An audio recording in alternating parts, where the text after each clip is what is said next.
Le Finistère est le département où il y a le plus de bretonnants, puisqu'il est intégralement en zone bretonnante, alors que les départements voisins, les Côtes-d'Armor et le Morbihan, ne sont bretonnants que pour leur partie occidentale. Le deuxième aspect à prendre en compte, c'est que justement le département, la collectivité territoriale, a souhaité déjà depuis quelques dizaines d'années intervenir en faveur de la langue bretonne, ce qui fait qu'aujourd'hui, le Conseil général du Finistère dépense 2 millions d'euros, un peu plus, pour la langue bretonne. C'est une politique volontariste, c'est-à-dire que ça ne fait pas partie des compétences obligatoires du département, mais le département du Finistère tient à cette politique-là, et je crois qu'il a raison de le faire.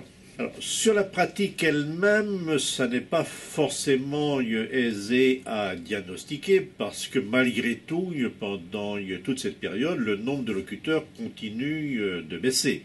Mais de fait, si le département n'avait pas contribué au développement d'un certain nombre d'actions en faveur du breton, il est probable que la situation du breton aurait été encore plus dégradée qu'elle ne l'est. Et j'en veux pour preuve que c'est malgré tout dans le Finistère qu'il y a le plus grand nombre d'élèves en enseignement bilingue, à peu près la moitié des effectifs sur l'ensemble des académies de Rennes, de Nantes et de Paris sont des Finistériens dans l'enseignement bilingue. Par ailleurs, le département a eu une initiative originale parce qu'il ne souhaitait pas que la connaissance du breton soit réservée à ceux qui fréquentent les classes bilingues.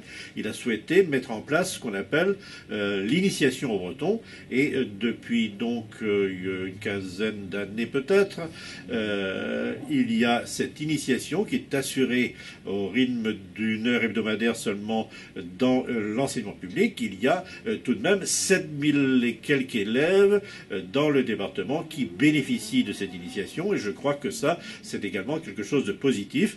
Et puis, je ne parle pas de toutes sortes d'autres initiatives, parce que le Conseil général du Finistère a cherché à conforter et à favoriser l'accès du plus grand nombre à l'enseignement du breton, mais il a par ailleurs cherché par diverses contributions, pour les radios, pour des associations, les maisons de pays, etc. Il a cherché à prendre des initiatives pour favoriser et développer l'usage social du breton également.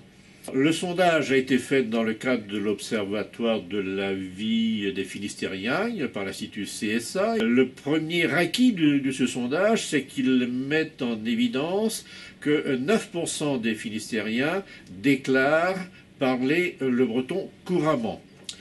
Le deuxième aspect du sondage, c'est qu'il met en évidence qu'il y a une demande relative de la part de la population pour que le Conseil général se mette à publier plus de documents en breton ou puisse développer la signalisation bilingue le long des voies de communication.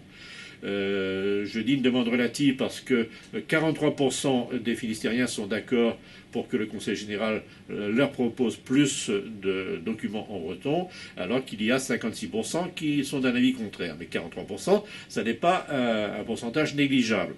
Par contre, on retrouve un taux d'adhésion beaucoup plus fort, comme d'ailleurs dans tous les sondages que nous avons pu faire depuis 25 ans, les gens sont favorables globalement à l'enseignement du breton. Ils sont tout à fait favorables à ce que l'on développe la sensibilisation, l'initiation au breton à l'école primaire pour les enfants qui ne sont pas scolarisés dans les classes bilingues.